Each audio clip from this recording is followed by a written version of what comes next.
यह दृश्य किसी गली मोहल्ले या खुले मैदान का नहीं, बल्कि यह दृश्य है एक क्रिकेट स्टेडियम का। इसी जलती हुई आग के साथ उस दिन पूरा भारतीय क्रिकेट जल उठा था और हमें मिला यह एक दिन जो बन गया भारतीय क्रिकेट इतिहास का सबसे कलंकित दिन।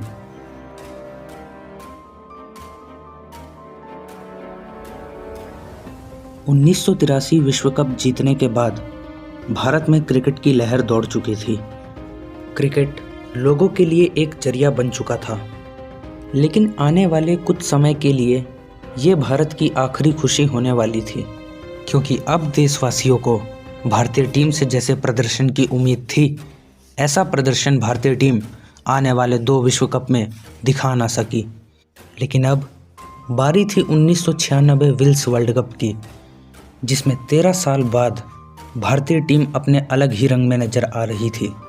तीनों क्षेत्रों में, चाहे वो बैटिंग हो, बॉलिंग या फिर फील्डिंग, भारतीय टीम हर क्षेत्र में कमाल का खेल दिखा रही थी। और लगभग हर भारतीय ने इस साल यह सोच लिया था कि यह विश्व कप हमारा है। और ऐसा सोचना लाजमी भी था, क्योंकि पाकिस्तान और श्रीलंका के साथ मिलकर भारत इस विश्व कप की मेज़बानी भी कर रहा था। और तो और मास्टर ब्लास्टर सचिन तेंदुलकर भारतीय टीम को अकेले दम पर मैच जिताते चले जा रहे थे। बस इतना सब कुछ काफ़ी था भारतीय दर्शकों को ख्वाब दिखाने के लिए।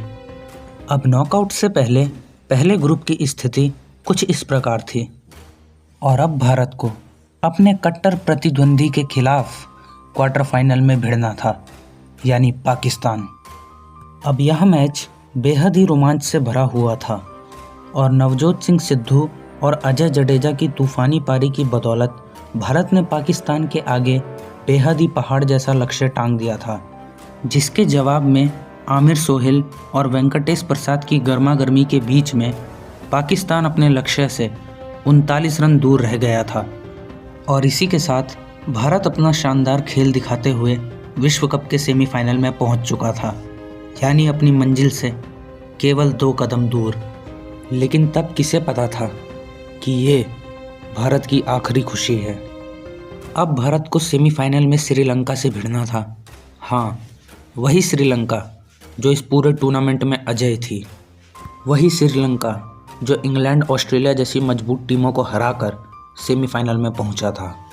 और आखिरकार वो घड़ी आ चुकी थी जिसका सबको इंतज़ार था। 13 मार्च भारतीय टीम सेमीफाइनल में पहुंच चुकी थी। पूरे देश में खुशी की लहर दौड़ चुकी थी। पूरे देश की जनता बेसब्री से इस मैच का इंतज़ार कर रही थी। हर गली मोहल्ले नुक्कड़ों पर रेडियो चल रहे थे, और देश को उम्मीद थी एक ऐतिहासिक जीत की। लेकिन तब किसको पता था कि कुछ ही देर में ये खुशी मातम में बदलने वाली है।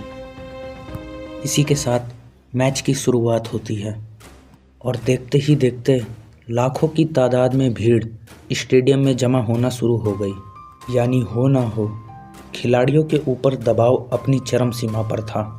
ईडन गार्डन्स का ऐतिहासिक मैदान पूरा भर चुका था, और इसी के साथ भारतीय कप्तान अजरुद्दीन ने टॉस जीतकर पहले गेंदबाजी करने का फैसला लिया, और यही थी सबसे बड़ी गलती। दरअसल उस समय ईडन गार्डन्स की पिच पूरी तरीके से बल्लेबाजी के लिए अनुकूल थी। उस वक्त टॉस जीतकर पहले गेंदबाजी का फैसला लेना अपने पैर पर कुल्हाड़ी मारना था। अब मैच शुरू होते ही जवागल श्रीनाथ ने पहले ही ओवर में दोनों श्रीलंकाई ओपनर्स को पवेलियन का रास्ता दिखा दिया और भारत को खेल में काफ़ी आगे पहुंचा दिया। लेकिन इसी के बाद इस खेल में आया सबसे बड़ा मोड़, जब कप्तान मोहम्मद अजरुद्दीन ने 22वें ओवर की जिम्मेदारी सचिन तेंदुलकर को दी। तब सचिन ने अपनी आत्मकथा में बताया कि हमने पहले गेंदबाजी चुनकर कितनी बड़ी भूल कर दी। सचिन ने बताया कि बॉल पिच पर पड़ते ही इतना ज़्यादा रुक कर आ रही थी कि 150 की गति भी 100 की बन जाए। पूरी की पूरी पिच बंजर है। और ठीक इसी अंदाज में भारतीय टीम की पारी की शुरुआत होती है। 252 रन का पीछा कर रही भारतीय टीम अपना पहला ही विकेट नवजोत सिंह सिद्धू के रूप में 8 रन के निजी स्कोर पर गंवा देती है। लेकिन भारतीय टीम की सबसे बड़ी उम्मीद सचिन तेंदुलकर अभी भी मैदान पर जमे हुए थे। सचिन तेंदुलकर अकेले दम पर मैच निकालते चले जा रहे थे। देखते ही देखते सचिन चारों दिशाओं में रन बटोरना शुरू कर चुके थे। मैच लगभग भारत की पकड़ में था। सचिन तेंदुलकर और संजय मांजरेकर के बीच 90 रन की साझेदारी हो चुकी थी। लेकिन तभी ये हुआ। पूरे स्टेडियम में सन्नाटा छा गया था, क्योंकि उस समय सबकी यही सोच थी कि सचिन आउट तो पूरी टीम आउट। सचिन आउट होते हैं, भारत का स्कोर 98 पर 2। लेकिन इसके बाद शुरू होता है असली तमाशा। कप्तान अजरुद्दीन, संजय मांजरेकर और तो और अजय जडेजा। स्टेडियम पहुंचे दर्शकों को विश्वास भी नहीं हो रहा था कि ये चल क्या रहा है। पतझड़ के मौसम में झड़ते हुए पत्तों की तरह पूरी भारतीय टीम बिखरते चली जा रही थी। और देखते ही देखते भारत का स्कोर 120 रन पर 8 विकेट। जी हाँ, सचिन के आउट होने के बाद भारतीय टीम को मात्र 22 रन जोड़ने में 8 विकेट गिराने पड़े। बस फिर क्या था, पूरी भारतीय जनता आग बबूला हो उठी। मानो इतनी बुरी हार भारतीय जनता से सहन ही नहीं हुई। देखते ही देखते स्टेडियम में आग लगा दी गई। और तो और सभी दर्शकों ने खिलाड़ियों के ऊपर बोतलें फेंकना शुरू कर दी। और इतना ही नहीं, नौबत इतनी बुरी आ गई कि स्टेडियम में बैठे लाखों लोग चिल्लाने लग गए, अजहर हाय हाय।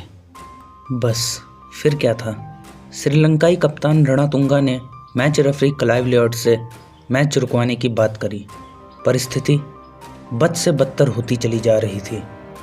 बस फिर क्या था, मैच रोक दिया गया, श्रीलंका को मैच का विजेता घोषित कर दिया गया और भारतीय टीम का विश्व कप का सफ़र खत्म हो चुका था। उस दिन भारतीय टीम केवल मैच ही नहीं हारी थी, बल्कि उस दिन भारतीय टीम अपनी पूरी इज्जत हार चुकी थी। मात्र एक मैच हारने के बाद अपने ही देशवासी भारतीय टीम को कूट कूट कर गालियां दे रहे थे। लगभग आधी से ज़्यादा जनता को विश्वास था कि यह मैच फिक्स हुआ है। हर जगह मैच फिक्सिंग की खबरें छपना शुरू हो गईं। पूरा देश कप्तान अजरुद्दीन से सवाल पूछने शुरू कर चुका था। ऐसा होने के 3 बड़े कारण थे। सबसे पहला, टॉस जीतने के बावजूद भी गेंदबाजी चुनना। दूसरा, जो टीम 98 पर 1 थी, वही टीम 120 तक पहुंचने तक 8 विकेट खो चुकी थी। और तीसरा, कप्तान अजरुद्दीन का विश्व कप सेमीफाइनल में धर्मसेना को इतना आसान कैच थमाकर अपना विकेट गंवाना।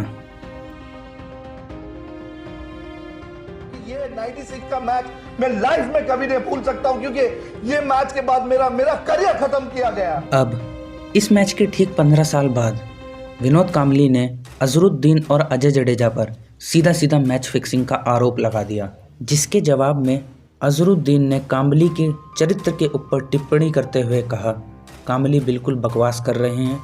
टॉस जीतकर गेंदबाजी करने का फैसला पूरी टीम मैनेजमेंट का फैसला था।